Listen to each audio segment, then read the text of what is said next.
जय माँ काली। काली माँ की ब्लेसिंग से अब हम काली और एकल कार्ड्स को कंटिन्यू करते हैं। तो अब आज हम करेंगे 6 कार्ड, दैट इज त्रोमा नागमो। कार्ड को समझने से पहले हम इसकी पिक्चर को समझते हैं। अब देखते हैं काली, ये जो पिक्चर है कितना इसमें मतलब अगर हम देखें तो फियर्स रूप है, ठीक है, एकदम से कोई डर ही जाए ऐसा रूप देखे, वो रूप है काली माँ का इसमें। और अगर हम देखें ना तो कहीं ना कहीं ये सिमिलर है हमारे फर्स्ट कार्ड से। अगर आपको याद हो, जो पहले हमारा कार्ड था शमशाना, ठीक है, उसमें भी उन्होंने गार्लैंड पहना था ऐसे, ठीक है, स्केलेटन के हेड्स का, और इसमें भी इन्होंने पहना है। तो ये कार्ड हमें क्या शो कर रहा था? ये कार्ड हमें एक न्यू बिगिनिंग शो कर रहा था, जहाँ पे उन्होंने कहीं ना कहीं विजय प्राप्त की थी इनजस्टिस पे, और एक न्यू बिगिनिंग। तो फेस पे वो विक्ट्री थी। अभी फेस पे क्या है, अगर हम देखें कार्ड में, तो फेस पे क्या है, गुस्सा दिख रहा है, ठीक है, जैसे कि वो वॉर थी। विक्ट्री से पहले जो इनजस्टिस के अगेंस्ट किसी बात के लिए बहुत हो गया, बस बर्दाश्त हो गया, हमने बहुत कंपैशन दिखा दिया, हमने बहुत समझा लिया, बहुत सुन लिया, बहुत आपको चांसेस भी दे दिए, होता ना, वो सिचुएशन क्रिएट हो जाती कि बस अब शायद ये हो गया। अभी एक मोमेंट आ गया है जहाँ पे एक्शन की ज़रूरत है, जहाँ पे सिर्फ और सिर्फ अब पनिशमेंट मिलेगी, एक्शन लिया जाएगा, ना ही कुछ सुना जाएगा, ठीक है, ना ही कुछ बोला जाएगा। तो वो एक यहाँ पे हमें रूप दिखता है काली माँ का। तो त्रोमा नागमो, अगर हम त्रोमा नागमो का मतलब समझे तो उसका क्या मतलब है? बुद्धिस्ट तिब्बतियन में इसको बोलते हैं डाकिनी और स्काई डांसर। डाकिनी को बोलते हैं त्रोमा नागमो। त्रोमा नागमो क्या है? कोल, रुद्राक्षिणी जिसे हम बोलते हैं, और क्रोध रूप जो उसका होता है काली माँ का, रौद्र रूप जिसे हम बोलते हैं, उसको बोलते हैं त्रोमा नागमो, ठीक है। तो उसको वहां से लिया गया ये नेम त्रोमा नागमो, ठीक है, एक रौद्र रूप को दिया गया। तो ये कार्ड क्यों है, रौद्र रूप क्यों है? जैसा कि हमने बताया कि बहुत हो गया, ठीक है, एक होता है ना, एक लिमिट क्रॉस हो जाती है, जब तब एक एक्शन लेना ही पड़ता है, वही एक लिमिट क्रॉस हो गई है, वही सिचुएशन शायद आपकी आ गई है। अगर ये कार्ड रीडिंग में आ रहा है, कहीं ना कहीं सिचुएशन ऐसी है जहाँ पे आपको लगता है कि जो आप हो और जो आगे प्रॉब्लम है, सिचुएशन है, वो बहुत बड़ी है और आप बहुत स्मॉल हो। आप उस सिचुएशन से डील नहीं कर सकते हो, आप उस इश्यू को रिजॉल्व नहीं कर सकते हो।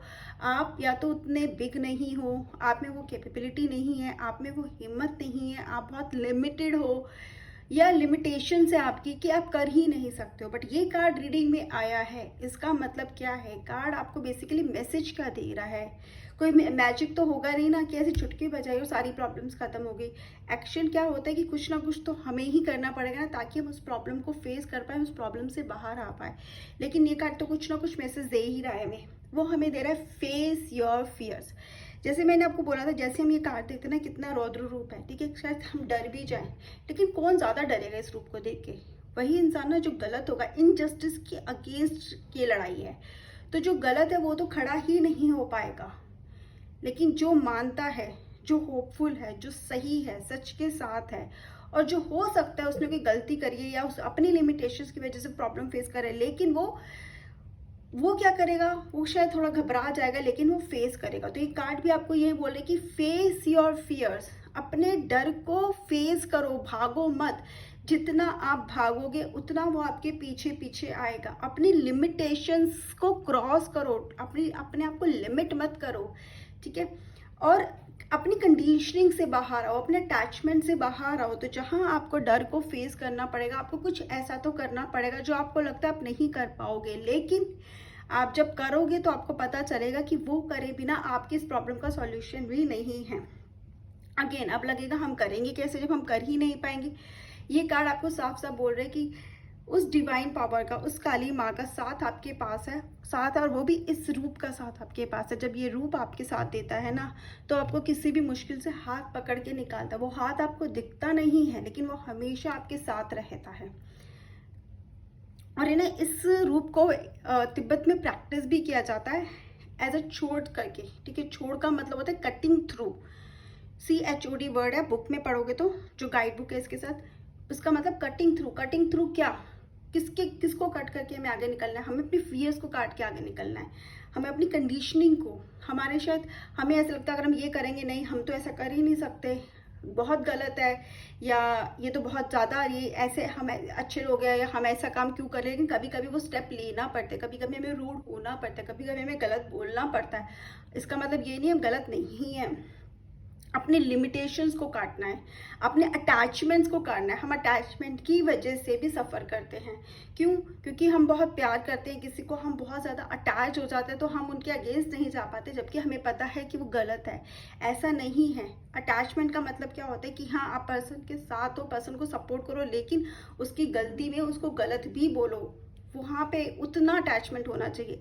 लेकिन उसकी वजह से अगर आपको खुद को सफ़र करना पड़े तो शायद, और आपको पता है कोई सफ़र कर रहा है फिर भी अगर आप नहीं बोल रहे तो भी गलत है, तो उसको आपको काटना है और आगे निकलना है। जैसे पेरेंट्स होते हैं, बच्चों से इतना अटैच हो जाता है, सब कुछ उनको दे देते हैं, एंड में क्या होता है उनके पास कुछ रह ही नहीं जाता है, उनको खुद को डिपेंड होना पड़ता है। ठीक है, शायद पूरी ज़िंदगी नहीं रहे बट अब होना पड़ रहा है। क्यों? क्योंकि अटैचमेंट की वजह से।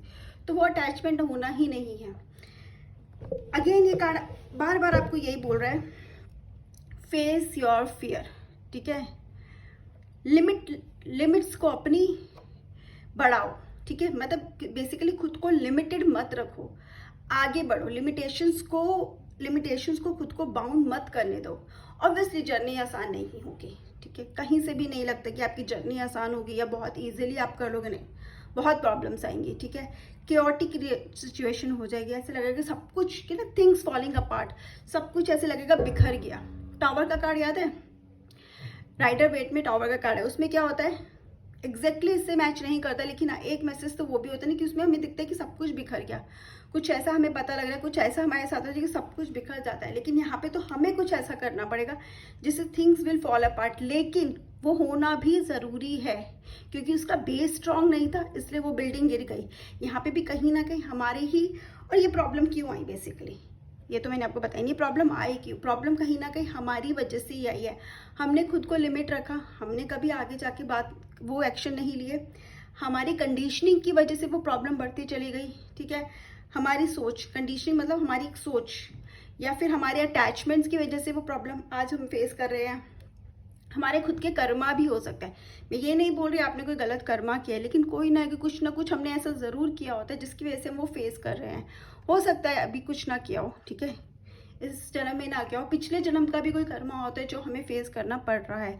लेकिन अगर आप ये कार्ड आपके आया तो कहीं ना कहीं अभी आप गलत नहीं हो सकता है आपकी किसी कंडीशनिंग की, किसी थॉट प्रोसेस की, किसी अटैचमेंट पे आपके कहते ना कुछ ज़्यादा ही आपका अच्छे होने की वजह से भी वो प्रॉब्लम आपके सामने हो गई है। तो लेकिन अब आपके साथ किसका साथ है? ये प्रॉब्लम जितनी भी बड़ी है और आपको लग रहा है आप जितने मर्जी हेल्पलेस हो, आप बहुत छोटे, आप नहीं कर पाओगे, बट ये कार्ड बोलता है बिल्कुल कर पाओगे। ठीक है, आपको करना क्या है? बस अगेन वही चीज़, आगे बढ़ना है, एक्शन लेना है, बाकी सब आपके सामने अपने आप रास्ते खुलते चले जाएंगे, आपको पता भी नहीं चलेगा। लेकिन पहला स्टेप तो उठाओ और डरो मत। अगर ये कार्ड आ गया ना आपकी रीडिंग में, मतलब टेक दैट स्टेप। आपको कोई इंट्यूशन ज़रूर बार बार पुश कर रही होगी कुछ करने के लिए, बट आप उसको इग्नोर कर रहे होंगे। क्यों? क्योंकि आपको डर लगता है अगर आपने कुछ किया तो पता नहीं क्या हो जाएगा, पता नहीं कितना गलत हो जाएगा। जो गलत होना है ना ऑलरेडी आपके साथ हो चुका है। ठीक है, और जो होगा वो जो गलत नहीं होगा। बेसिकली मैं अगेन बोल रही, केओटिक सिचुएशन होगी, थिंग्स बहुत ज़्यादा, चीज़ें बहुत ज़्यादा ख़राब हो जाएगी, लेकिन एक न्यू बिगिनिंग के लिए ना कभी कभी चीज़ों को ख़राब होना भी ज़रूरी होता है। आपकी खुद की न्यू बिगिनिंग के लिए कब तक आप ऐसी लाइफ जियोगे? आप, हमारे पास है दिमाग ना, तो यूज़ करना भी हमारे हाथ में ही है। और ये कार्ड आपको एक चीज़ बहुत क्लियरली बोल रहा है कि ये टाइम अच्छे बनने का नहीं है, ये टाइम अटैचमेंट्स का नहीं है, किसी की बातों में आकर अपना डिसीजन बदलने का नहीं है। ठीक है, ये टाइम किसी को समझाने का भी नहीं है। आप प्रूफ भी देख लो, ये टाइम किसी को समझाने का भी नहीं है कि क्या सही है क्या गलत है। आपको जो करना है करो, बिना ये सोचे कि सामने वाला क्या सोचा। अगर पूरी दुनिया भी बोल रहे ना आप गलत हो तो भी आप करो, अगर आपको लगता है आप सही हो। क्योंकि अगर आपको लगता है आप सही हो तो आप बिल्कुल सही हो। Again face your fear. ठीक है, और क्योंकि आपने शायद बहुत ज़्यादा स्टेप्स ले लिए हैं, बहुत सारा समझा लिया है, बहुत सारा बर्दाश्त भी कर लिया है। ठीक है, बहुत लोगों के बारे में सोच भी लिया है, पता नहीं क्या सोचेंगे, लेकिन अब live your life, do what you feel and you will get the results. ठीक है, सो face your fear, cross your limitations, तो आप वहाँ पहुँचोगे जहाँ आपको पहुँचना चाहिए।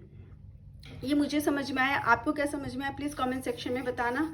जय माँ काली। Thank you.